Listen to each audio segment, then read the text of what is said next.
Hey everyone, welcome to the first episode of the Academy Critic. This is just going to be kind of an introductory episode explaining what the channel is going to be about and what it's going to look like, so I'm greatly looking forward to it. So let's hop right in.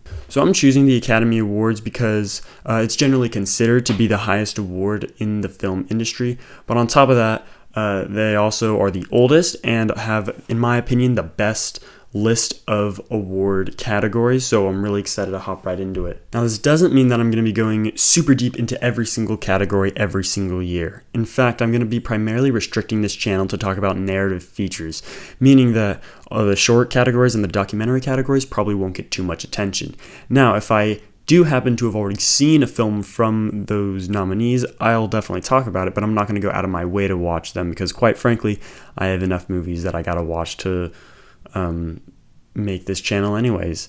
And that kind of leads into my next point. What movies are required for me to watch in order to cover that year at the Academy Awards? So, the minimum requirement for viewings for me to cover an Oscar ceremony is going to be the Best Picture nominees that also won an Academy Award.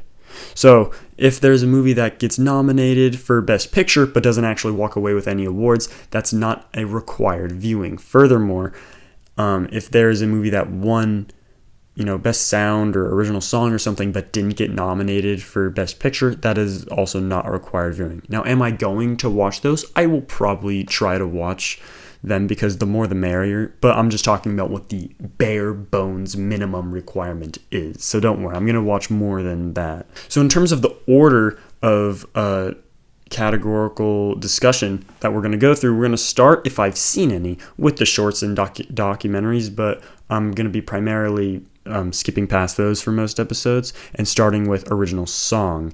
Now, original song is going to lead into original score because you're sticking with music. And music, is stuff you're listening to, so that segues pretty easily into sound. And sound and visual effects, I feel, generally go together pretty well. For whatever reason, the movies that win one, not too uncommonly, win the other as well. So we're going to be going from sound into visual effects. That's our introduction to the technical awards. And because the visual effects are all about visuals and what you're seeing and looking at, that segues pretty well into cinematography.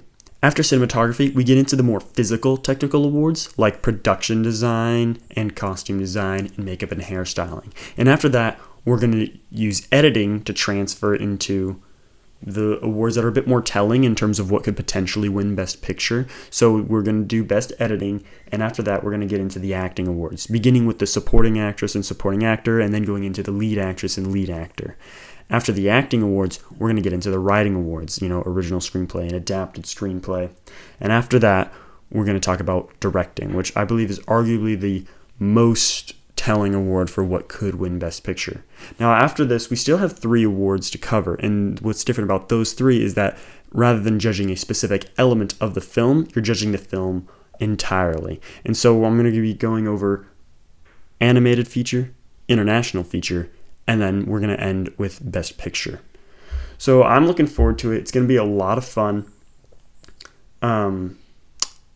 I'm not necessarily going through the years in a chronological order. I'm going to be kind of picking the movies that I watch next based on what's available to me. So I'm not necessarily going to go first Academy Awards and the second Academy Awards. There's going to be quite a bit of jumps and maybe even going backwards to catch ceremonies that I missed priorly. But I'll let you know at the end of each video what award ceremony I intend to cover next, so that if you guys want, you guys can watch those movies and catch up and then, form your own opinions before you're prepared for my video.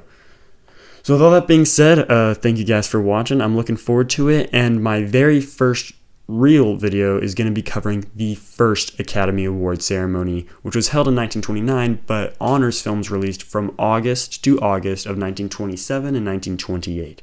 So look forward to it. See you guys then.